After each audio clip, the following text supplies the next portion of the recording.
insiste sur 6 points. Celui du renforcement des gouvernements locaux.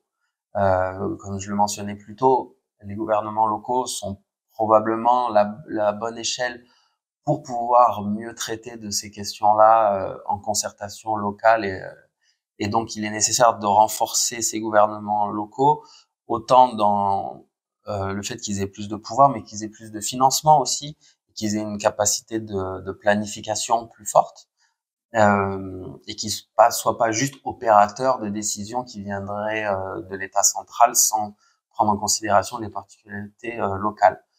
Un élément central dans beaucoup de pays africains, c'est même la capacité des gouvernements locaux à lever l'impôt.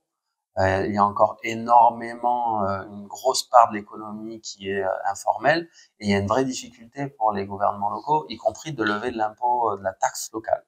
Donc ça, c'est des choses qu'il faut accompagner et essayer de renforcer. Donc premier point, renforcement des gouvernements locaux. Deuxième point, renforcement des outils de planification et de gouvernance foncière. En fait, il faut penser la gouvernance foncière dans les stratégies de développement. Et les questions foncières sont souvent très problématiques dans beaucoup de pays d'Afrique subsaharienne. Et cette planification foncière, elle peut avoir un pendant d'atténuation, mais aussi d'adaptation. Donc, d'avoir ces deux jambes-là, toujours penser la planification avec atténuation et adaptation aux effets du changement climatique, nous paraît absolument nécessaire et essentiel. Le troisième point, c'est évidemment, je le disais au début, il y a un tel déficit de logement sur le continent africain, pas que sur le continent africain, mais beaucoup sur le continent africain, qu'il faut développer l'offre de logement de manière très très appuyée, puisque la pénurie est là. Donc il faut pouvoir diversifier l'offre de logement, les modes de construction aussi, on en parlait tout à l'heure, y compris accompagner la question de l'autoconstruction, qui est quand même à la base d'une grande partie de l'offre de logement actuelle. Donc, comment mieux accompagner, encadrer l'autoconstruction, comment mieux former aussi à différents types de construction et mieux travailler sur les matériaux avec peut-être un portefeuille plus diversifié de matériaux. Je parlais tout à l'heure de la construction bois. Il peut y avoir aussi des solutions très intéressantes en termes de construction à partir de terre cuite.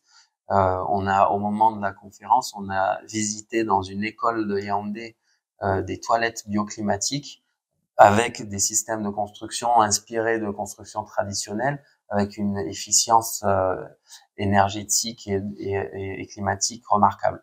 Donc, tout ça, ce ne sont pas des choses marginales. Il faut pouvoir les remettre au centre pour pouvoir appuyer le développement d'une offre de logement plus large. Le quatrième point, c'est il faut aussi que ces stratégies de développement de l'habitat soient accompagnées d'une stratégie énergétique claire, puisqu'on sait qu'il y a des besoins énergétiques qui viennent avec le développement urbain qu'il faut pouvoir combiner.